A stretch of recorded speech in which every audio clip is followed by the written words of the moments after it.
제8권 전권 곁에서 나는 잠시 쉬지 않으면 안 되었다. 이 제8권에서부터 나의 연속적인 긴 불행이 그 최초의 실마리와 함께 시작된다.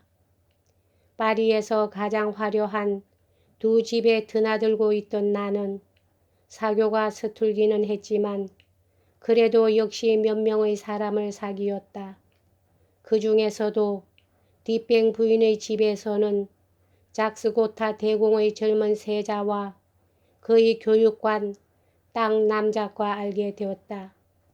라 뽀폴리니 에르시 집에서는 땅 남작의 친구로 루소의 호합한 책을 출판하여 문학계에 이름이 알려져 있는 서기 씨와 알게 되었다. 남작은 서기 씨와 나 둘을 뽕떠네 슈부아에 있는 세자의 저택에서 하루나 이틀 쉬어 가라고 초청해 주었다. 우리들은 그곳으로 떠났다. 뱅센느성 앞을 지날 때 그 감옥을 바라보자 나는 가슴이 터질 것만 같았다. 남작은 내 얼굴에 나타난 기색을 알아챘다. 만찬 때 세자는 디드로의 감금권에 대한 이야기를 꺼냈다. 남작은 내게 말을 시키려고 감금당한 자의 불근신함을 비난했다. 그 말을 듣자 나는 격분해서 조심성 없는 태도로 연방 디드로를 변호했다. 이 과격한 열정은 친구의 불행에 자극된 것으로 보아져서 이럭저럭 관대하게 용서를 받고 이야기를 딴 데로 옮겨갔다. 그곳에는 세자에 따른 독일인 둘이 있었다. 하나는 클루펠 씨라고 해서 매우 재지에 뛰어난 대공의 전속 신부로서 남작의 대리를 하다가 뒤에 세자의 교육관이 되었다. 다른 한 사람은 그림 씨라는 청년으로 지위가 정해질 때까지 사부로 세자를 섬기고 있었는데 그의 지나치게 초라한 차림은 하루빨리 지위를 구해야만 할 것처럼 절박해 보였다. 그날 밤부터 클루펠과 나는 알게 되어 곧 친하게 되었다. 그림 씨와의 교제는 좀처럼 그렇게 빨리는 이루어지지 않았다. 그는 별로 앞에 나서지 않았다. 후에 그가 출세해서 거들거리던 그 오만한 태도와는 판이하였다. 다음 날 점심때 음악 이야기가 나왔다. 그림은 자신 있는 이야기를 했다. 그가 클라버생으로 반주를 할 수 있다는 말에 나는 기뻐 어쩔 줄을 몰랐다. 식후에 악보를 가져오게 했다. 우리들은 종일 세자의 클라버생을 치며 놀았다. 그림 씨와의 우정은 이렇게 시작됐다. 이 우정은 무척 즐겁게 시작되었으나 무척 비참하게 끝났다. 그 점은 앞으로 충분히 얘기하게 될 것이다. 파리에 돌아오자 기쁜 소식을 들었다. 디드로가 감옥에서 나와 선서를 한 후 뱅센느 성과 정원에 연금당해 친구들과의 면회도 허락되었다는 것이다. 그 소식을 듣는 순간 즉시 달려가지 못한 나는 얼마나 괴로웠던가. 그러나 2, 3일 뒷뱅 부인 집에 부득이한 일로 붙들려 있다가 3, 4세기를 기다리는 것 같은 초조함을 맛본 뒤에 나는 친구의 품으로 달려갔다. 뭐라고 형언할 수 없는 그 순간 디드로는 혼자가 아니었다. 달랑베르와 생트 샤벨의 격리개가 그를 만나러 와 있었다. 그러나 내가 갔을 때는 디드로 밖에 눈에 띄지 않았다. 나는 소리치고 단숨에 달려가 말도 못하고 뺨과 뺨을 비비며 눈물과 흐느낌으로 힘껏 끌어안을 뿐이었다. 나는 그리움과 기쁨으로 그저 숨이 차 있었다. 내 팔에서 벗어난 그는 갑자기 어떤 충동에 사로잡힌 듯 성직자를 돌아보며 이렇게 말했다.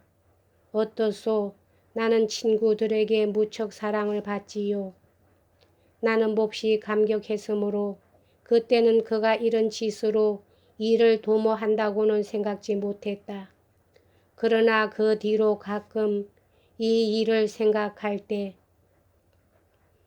만일 내가 뒤돌아였다면 갑자기 그런 생각은 떠오르지 않았으리라 하고 늘 생각했다. 나는 그가 그 감옥에서 무척 충격을 받은 것을 알 수 있었다. 감옥은 그에게 무서운 인상을 주었다. 그러므로 이 성 안에서 해방되어 편해지고 벽에 둘러싸이지 않은 정원 안을 자유롭게 걷는 몸이 되어도 어두운 기분에 잠기지 않기 위해 친구들과 함께 있으면서 이야기를 나누고 싶어 했다. 물론 나는 그의 고통을 누구보다도 깊이 느끼고 있었으므로 그에게 내 얼굴을 보는 것이 역시 가장 위안이 되리라고 생각했다. 그래서 일에 무척 잔소리를 들어가면서도 적어도 하루 근로만큼 나 혼자 든가 그의 부인과 함께 오후를 보내러 갔다. 그해 1749년은 몹시 더웠다. 파리에서 뱅센너까지 20리는 된다. 마차를 세내려 해도 돈이 없는 신세인지라 나 혼자 일 때는 오후 2시경에 도보로 나서서 갔다. 조금이라도 일찍 도착하려고 불이 나게 걸었다. 가로수는 이 고장 풍습에 따라 가지가 잘려있기 때문에 거의 그늘이라고는 없었다. 그래서 가끔 더위에 지쳐 기진맥진해져서 땅바닥에 큰 대자로 누워버릴 때가 있었다. 나는 천천히 걷기 위해 책이라도 들고 갈 것을 생각해냈다. 어느 날 메르키르 드 프랑스 지를 들고 그러면서 읽고 있는데 디종의 아카데미에서 다음 해의 현상을 위해서 발표한 다음과 같은 논제에 부딪혔다. 학문과 예술의 진보는 풍속을 퇴폐시켰는가 순화시켰는가. 이것을 읽는 순간 내 눈앞에는 다른 세계가 전개되었고 나는 다른 인간이 되었다. 이것으로부터 받은 인상의 생생한 추억은 지금도 지니고 있지만 그 상세한 것은 말제르브 씨에게 보낸 4통의 편지 중 한 통에 적어보낸 뒤로는 잊고 말았다. 이것은 내 기억력의 특이성의 하나로 이야기할 가치가 있다.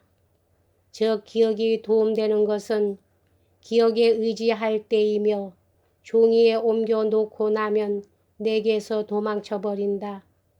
한번 무엇인가를 적어두면 다시는 생각이 안 난다. 이 특이성은 음악에까지도 미쳤다.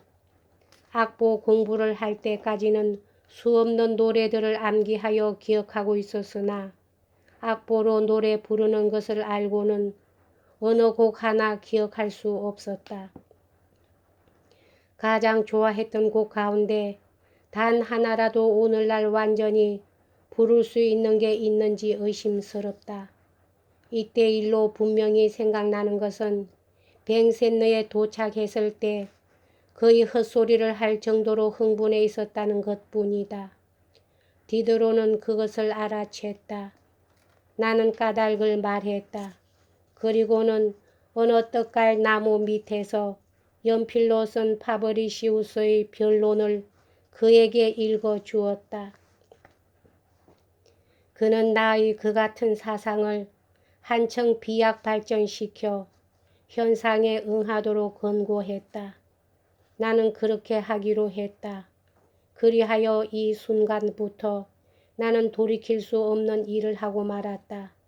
이로부터 그리고 갖가지 불행의 후반생은 모두가 이 매혹적인 순간의 필연적 결과였다. 나의 감정은 생각할 수 없을 정도의 비상한 속력으로 더 높아져 내 사상과 일치해